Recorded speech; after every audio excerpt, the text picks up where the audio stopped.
చంద్రబాబు నాయుడు అనే వ్యక్తి స్కాముల కోసం అని చెప్పి ఏకంగా మెడికల్ కాలేజీను 5,000 కోట్లు ఖర్చు పెట్టే కార్యక్రమానికి చెయ్యలేమని చెప్పి మూసేస్తా ఉన్నాడు. నాకు ఆశ్చర్యం అనిపించింది.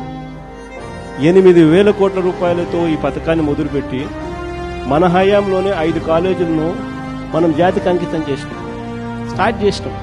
మరో 2 కాలేజీలు పులివెందుల పాడారు. చంద్రబాబు నాయుడు ప్రభుత్వం రాకమునిపే వాటిలో కూడా చదువు కోర్సులు స్టార్ట్ చేసే విధంగా వాటికి కూడా అనుమతులు వచ్చేసినాయి. అంటే దాదాపుగా 17 కాలేజీలలో 7 కాలేజీలు more or less full fledged కాలేజెస్గా తయారైనాయి. ఇంకొక 5,000 కోట్లు ఏముందండి? 5 సంవత్సరాలు, సంవత్సరానికి 1000 కోట్లు చూస్తూ ఆడుతూ పాడుతూ పెట్టుకోలేమా? అసలు నిజంగా 5,000 కోట్లు నేను పెట్టలేనని చెప్పి అంటా ఉండే ఈ పెద్ద మనిషి ఆడ అమరావతిలో చేస్తా ఉండేది ఏంది? ఏం చేస్తా ఉన్నాడు? ఈయన ప్రాజెక్ట్ రిపోర్ట్ ప్రకారమే 1,00,000 కోట్లు కావాలన్నాడు. ఈయన ప్రాజెక్ట్ రిపోర్ట్ ప్రకారమే మొదటి దఫా 50,000 ఎకరాలను డెవలప్ చేయడానికి ఎకరాకు 2 కోట్ల రూపాయలు అక్కడ ఇన్ఫ్రాస్ట్రక్చర్ కాస్ట్ అవుతుంది అని చెప్పి ప్రొజెక్ట్ చేసినాం. అంటే ఏంది ఇన్ఫ్రాస్ట్రక్చర్? అంటే ఏంది?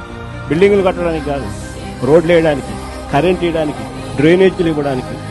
వీళ్ళ ప్రకారమే 50,000 ఎకరాలు గతంలో చేసిన దానికి 1,00,000 కోట్లు అవుతాను, 1,00,000 కోట్లు ఖర్చు అవుతుందంటే గత ప్రభుత్వం చంద్రబాబు నాయుడు ఉన్నప్పుడు 4,500 కోట్లు ఖర్చు పెట్టారు. మిగిలిన 95,000 కోట్లు ఎక్కడి నుంచి తీసుకొని వచ్చి పెడతారు? మొదటి నుంచి నేను అడుగుతా ఉన్న ప్రశ్న అదే.